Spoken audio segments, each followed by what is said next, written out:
मैं जदुवंशी। मंदिरों में दान राशि का उपयोग मंदिर और समाज के हित में खर्च हो।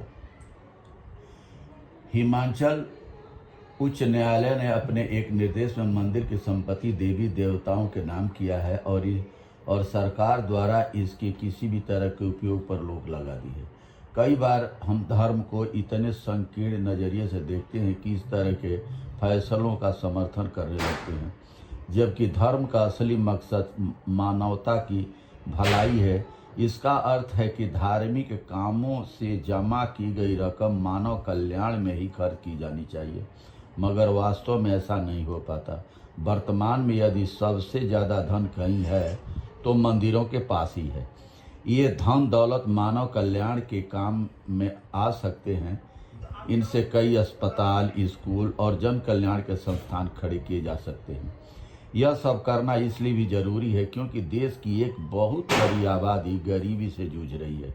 उनके बच्चे अच्छी शिक्षा से वंचित हैं और वे खुद भी बेहतर स्वास्थ्य सुविधाओं से दूर हैं।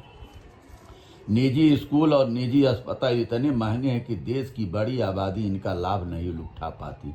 हिमाचल, उत्तराखंड जैसे पहाड़ी राज्यों की हालत तो और भी खराब है। यहाँ सरकारों के पास आय के इतने साधन नहीं है कि वे अपने स्तर पर दुर्गम इलाकों में सारी सुविधाएं उपलब्ध करा सके। उत्तराखंड के धार्मिक स्थल हनोल का ही उदाहरण लीजिए। इस मंदिर में अथाह धन दौलत और सोना चांदी है, लेकिन बगल के एक कस्बे त्यूनी में स्वास्थ्य सुविधाओं की हालत यह है कि एक महिला का प्रसव सड़क पर ही हो गया। ऐसे कई उदाहरण हैं जिनमें लोग अच्छे इलाज के अभाव में जान गंवा बैठते हैं।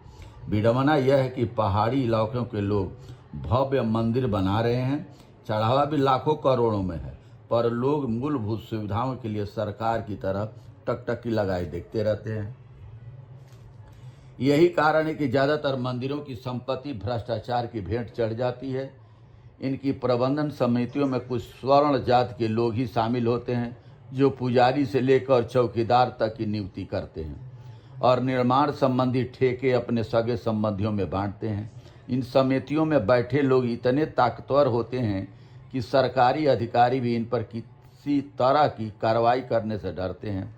कुल्लू दशहरा में एक तहसीलदार के साथ जिस तरह का दुर्भाव मंदिर के कारिंदों ने किया, यह इस बात का ताज़ा उदाहरण है। जाहिर है मंदिर की धन दौलत ने बहुत से माफियाओं को जन्म दिया है। इनके निशाने पर जमीनें, दुकानें, धर्मशालाएं आदि सब हैं। सरकार का संपूर्ण नियंत्रण ही इन सबको रोक सकेगा।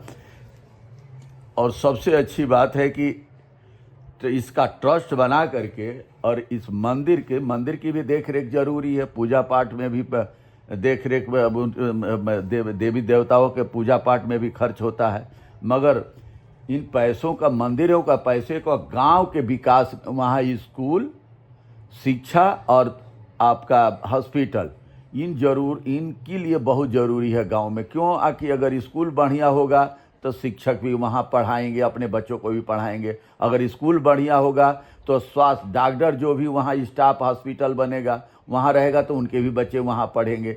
इसलिए इस रणनीति को अपनाकर मंदिरों के पैसे को अच्छा से देश की युवा पीढ़ी को, समाज को आगे बढ़ाने में एक शिक्षा ही ऐसी है कि आदमी कहीं पर भी रहे उसको किसी की ज़रूरत नहीं पड़ती। शिक्षा ही परदेश में मित्र होती है और समाज में सिर ऊंचा उठा करके चल सकता है।